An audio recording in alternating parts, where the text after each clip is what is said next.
different from Friendly, and I think that's why he got fired, is that Don was a showman, too. He couldn't stand being involved in television that was boring.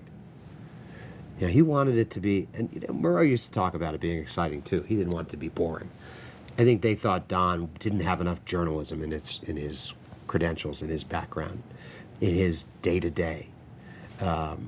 They were the radio people from the Murrow boys who were the most dignified and classy and educated, and Don looked up to them as giants, and giants they were. But he didn't fit that mold, which I think is what makes 60 Minutes so special.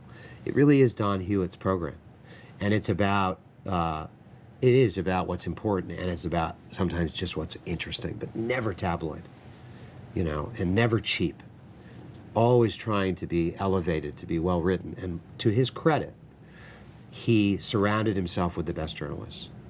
He got Joe Wershba to leave CBS News and come to 60 Minutes, and he got Morley Safer in part because he had Joe Wershba.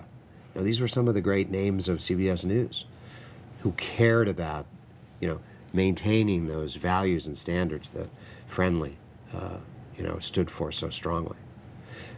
So it's very interesting. I think our whole being at 60 Minutes was generated by the guy who got fired and the guy who fired him. Was Hewitt's philosophy about how to portray news and how to cover it, did that infuse down to how you produced? Did you produce differently? Oh, yeah, it was everything about how we did things. But to me, it was not differently. It was about what I loved when I first arrived at CBS News.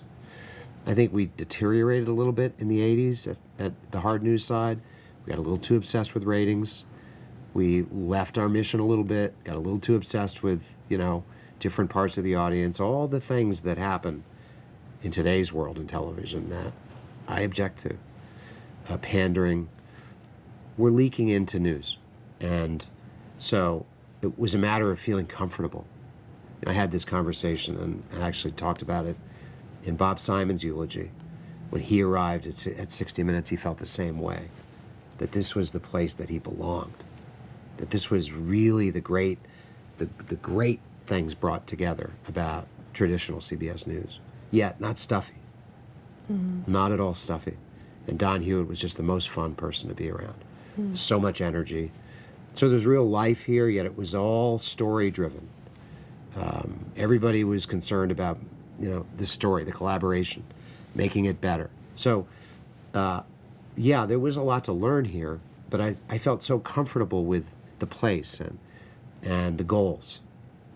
And Don was, you know, I think, a combination of, you know, teaching us all how to be better by paying attention to every line and making it a better told story, but also knowing who to interview and how to stay narrow in our focus. We don't cover issues. We tell stories. And I think that is still a fundamental concept that makes 60 Minutes different.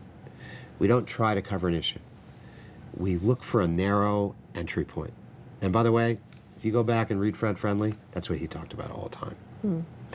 The difference was, I think, Don knew how to preach what Friendly taught him, but he also knew how to make it more exciting. He knew how to generate more excitement in your story. You know, find someone who's a good talker. If they're boring, you got to figure out how to write your way around it. At the same time, when we're covering what's important and we find a good way to tell a story, the onus is on us to tell it well.